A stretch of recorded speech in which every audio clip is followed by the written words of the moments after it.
बेखौ टेप थुदो ओमफ्राय बेक खालामनानै जेनेबा इउटुबाव हाबहैदो स' लोगोफोर आं दिनै नोंसिनो नैबे एप्सनि सोमोन्दै खोन्थानो नागिरदों आरोखि बे एप्सआ बिराद मोजां नोंथांमोनहा जुदि मिन्थियाबा भिडिअखौ फुल डिटेल्स नायजोबनो हागोन माहाय बाहायो बेखौ मा खामानियाव बाहायो बिनि सोमोन्दै आं दिनै बिनि भिडिअ लाबोदों आं ब्लग भिडिअ खालामनो हायासै दिनै लोगोफोर बे एप्सनि नामानो जाहैबाय शाजाम बे एप्सखौहाय मा खामानियाव बाहायो नोंथांमोननो खोन्थानो नागिरदों आङो ओमफ्राय नोंथांमोना भिडिअखौ फुल नाय ओमफ्राय मोजां मोनोबा लाइक खालामना गालां कमेन्ट खालामना गालां साबस्क्राइब खालामना गालां चेनेलखौ गोदानबा सोरबा इउटुबारा गावनि भिडिअ बेकग्राउन्डआवहाय बिराद मोजां मोजां बेकग्राउन्ड मिउजिक सोदेरो ओमफ्राय जेनेबा जोङो नायनानैहाय जेनेबा बे गानखौहाय खोनायोबा फुरा मोजां मोनो आरो माने बे गानखौहाय खोनासंबाय थानो लुबैयो लाखिनो लुबैयो ओमफ्राय दा बे गानखौहायथ' नोङो मालायनि भिडिअआवहायसो बेकग्राउन्ड मिउजिक खोनादों नालाय ओमफ्राय दा नों नामबो मिन्थिया जेबो मिन्थिया सोंहरनोबो हाया ओमफ्राय दा बे गानखौहाय माब्रैहाय नागिरनो नों सोरबा लोगोनावबो सों बेबो खोन्थानो रोङा ओमफ्राय सोरबा बिदिनो सिनायनायफोरनाव सोंबाबो मोननो हाया आरो बिदि जायो ओमफ्राय दा बिदि गानखौनो नोंथांमोनहा जुदि नागिरनोबा गोसोथारबा नांथारगौब्ला बे बेकग्राउन्ड मिउजिक अबे बेकग्राउन्ड मिउजिकखौ मोजां मोनो बे गाननि नामखौ मिन्थियाबा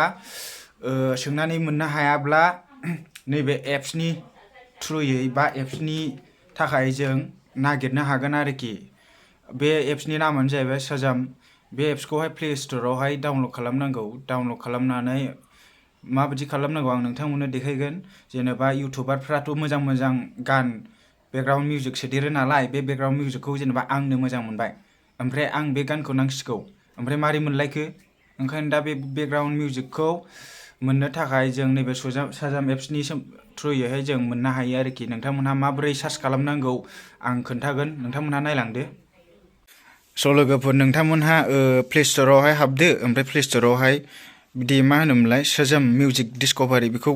सार्च खालामदो आरो ओमफ्राय डाउनलड खालामदो आंना डाउनलड खालामखानाय अपेनल' खालामसै आं जास्ट दासो डाउनलड खालामदों अपेन खालामबाय आङो ओमफ्राय बिदि देखायगोन आरोखि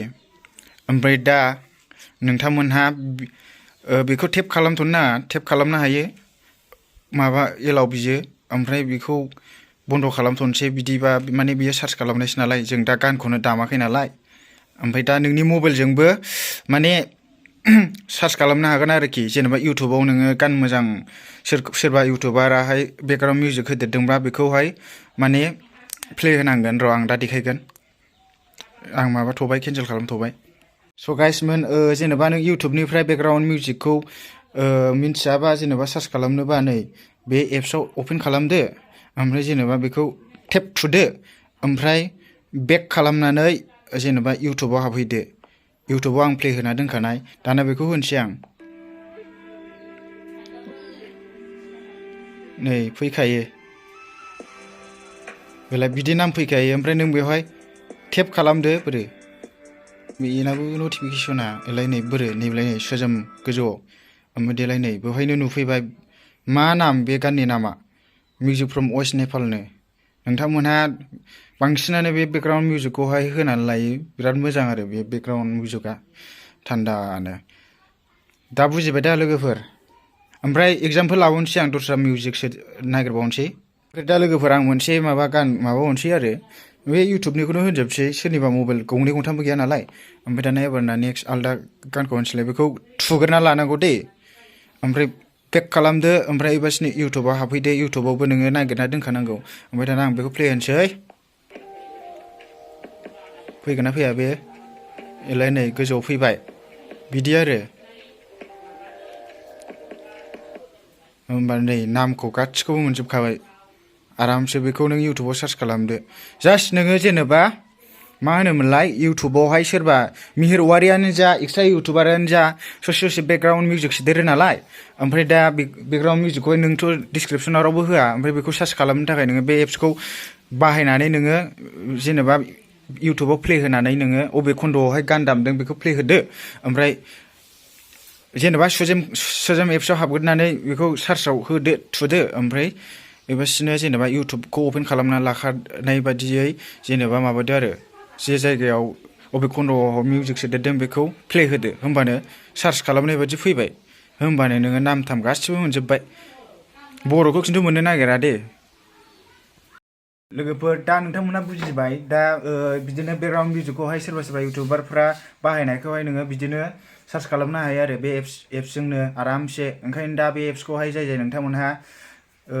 बाहायनो गोसो बाहायनो हागोन जेनेबा नोंबो सासे बेकग्राउन्ड मिउजिक मोजां मोनग्रा बा गुबुननि भिडिअ'आवहाय नोङो सोरबा सासे इउटिउबारनि नायबाय थायो ओमफ्राय बेवहाय नोङो जेनेबा बेकग्राउन्ड मिउजिक सोदेरनायखौहाय नोङो बिराद मोजां मोनो फसायो नोंबो नोंनि भिडिअ'आव होदेरनो लुबैयो अब्ला नोङो नाम मिन्थियाबा बे एप्सखौ बाहायदो होमबानो आरामसे जाबाय गासिबो मिउजिकखौ मोनजोब्बाय हिन्दी इंलिश ओमफ्राय मा होनो बर'खौल' मोननाय नङा आरो स' लोगोफोर भिडिअआ बेखिनियावनो नोंथांमोना मोजां मोनदोंबा कमेन्ट खालाम ओमफ्राय चेनेलाव गोदानबा साबस्क्राइब खालामदो ओमफ्राय लाइक खालामदो दे लोगोफोर आङो दिनै ब्लग भिडिअ खालामनो हायासै बिराद दिगदार जेरावबो थांनो बावखुंग्रियाव थांबा बिराद इन्जय खालामगोन दे सोर सोर थाङो कमेन्ट खालामहर दे बाय